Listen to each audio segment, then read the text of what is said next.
Welcome to This Explainer. Right off the bat, we're diving into one of the most bizarre, visually striking, and honestly, heavily debated archaeological puzzles found anywhere in the ancient world. We're heading to the Sun Temple of King Niuserre in Abu Gurob, Egypt. And what we're looking at here is a total enigma. It's a mystery that has left seasoned scholars and everyday history buffs alike completely scratching their heads. We've got this massive, undeniable physical evidence that survived the sands of time, but its actual purpose? Well, that's been completely lost.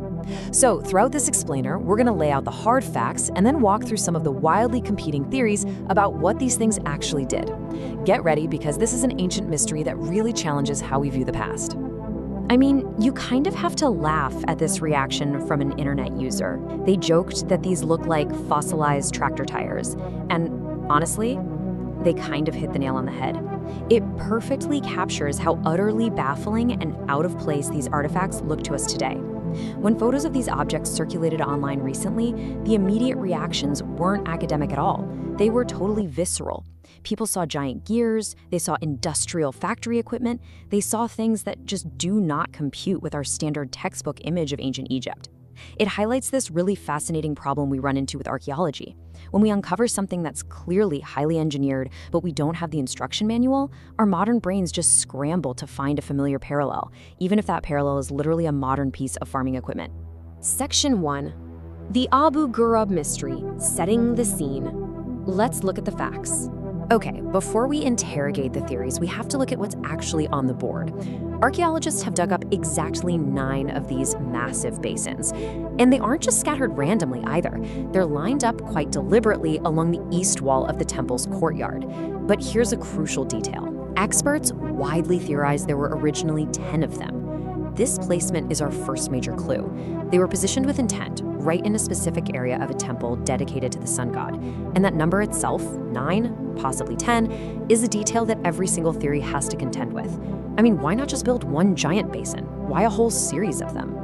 Let's get into the physical design, because it's wild. They are giant, completely circular, and carved out of solid alabaster. The precision is incredible. They are completely smooth. But the details that really trip people up are these outer protrusions. They almost look like gear teeth or mounting brackets, and these strange, very deliberate post holes carved right around the perimeters. They look highly, highly mechanical. It practically begs you to figure out what mechanical or ritualistic function they served. Were those holes meant to lock something down? Were the protrusions meant to fit into some larger, long-lost mechanism? Well, let's look at the first major academic attempt to explain the whole setup.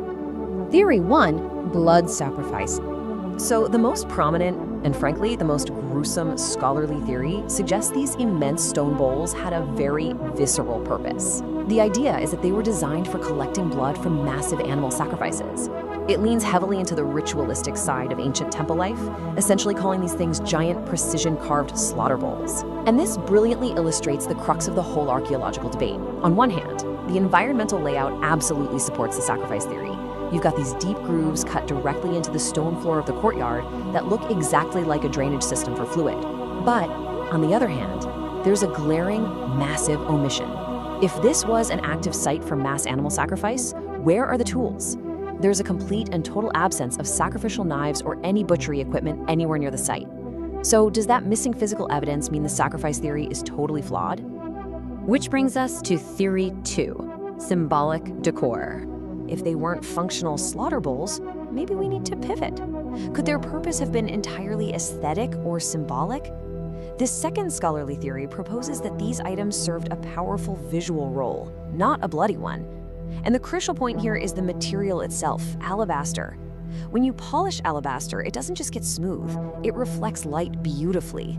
Even cooler, it has this translucent quality where it actually glows naturally when light shines through it. Now remember the context of where we are. We're standing in a temple dedicated to the sun god. In that specific setting, highly polished, glowing alabaster basins would serve as a breathtaking symbolic focal point, literally capturing and reflecting the blinding Egyptian sunlight to all the worshippers. Let's shift gears to Theory 3. Water leveling.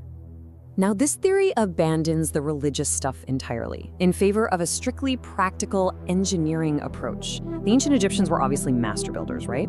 So, some researchers hypothesize these basins are just the forgotten tools of that architectural genius. Specifically, they were giant surveying devices. The idea goes like this.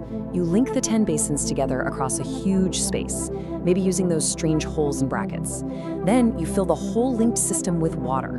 Because water always finds its own perfect level, this setup would give you a massive, perfectly flat common point of reference. That would allow ancient builders to flawlessly level the vast temple courtyards before laying down any stone. It's an elegant, brilliant engineering solution that totally explains their heavy, utilitarian vibe. But hey, let's look at some wild theories from the web. Because, let's be real, academic debate isn't the only way to crack a case. Sometimes you need the rapid-fire brainstorming of internet sleuths to look at things from a fresh angle. When these images hit the web, the crowdsourced theories poured in, and it really shows just how wildly differently this evidence can be interpreted. One person pointed out the numbers, 10 basins total. They suggested astronomical calendars, 9 planets plus 1 sun, maybe using those perimeter holes to place sighting posts to map the stars. Others went full industrial, guessing dye vats, salt farming tools, or even chemical smelting vats, noting that the weird erosion inside the bowls looks a lot like chemical wear and tear. Then you get the creative mechanical ideas, like stretching leather tightly over the tops and pegging it into those holes to create massive drums. We've even seen theories calling them ancient gears, or, and this is a fun one, massive basins to hold beer for an epic sun god kegger party. It just proves how one unexplained object can totally ignite human imagination. So where does that leave us? Let's wrap up with an unsolved ancient puzzle. As we finish out this explainer, we kind of just have to accept that despite thousands of years passing, and despite the absolute best efforts of credentialed academics and internet detectives alike, these alabaster basins remain a true archaeological cold case. There's just no definitively proven answer. We have all these compelling theories, from blood sacrifice to water leveling to star mapping, but the hard proof is still buried in the sand. So I'm going to leave you with this final thought to chew on. Are we simply just missing that one crucial archaeological key, like an intact tool or a lost text, to finally unlock this mystery? Or does our hyper-modern, industrialized perspective permanently obscure the truth, leaving us destined to look at a secret ancient artifact and forever only see fossilized tractor tires? It's a giant puzzle, and it's up to all of us to keep looking for the pieces. Thanks for joining me for this explainer, and keep questioning the world around you.